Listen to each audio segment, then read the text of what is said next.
ये लगाया है इंसेट चौकी, ये है इसका, ये कंपनी है इसकी।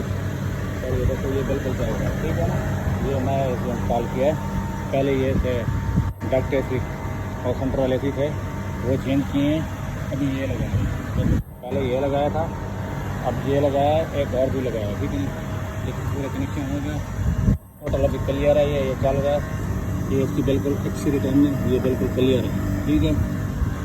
अभी हमने ये पूरी डायग्राम पूरा हाथ की बिल्कुल क्लियर कर दिया है, ठीक है ना, बिल्कुल क्लियर है। नीचे आप भी आप वीडियो बना के देखेंगे, ठीक है। ये बेस्ट है, ठीक है। और ये खोल दिया, ये लगा, ठीक है।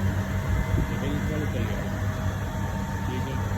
ये बिल्कुल सब है, रिटर्न वगैरह बिल्कुल ठीक है।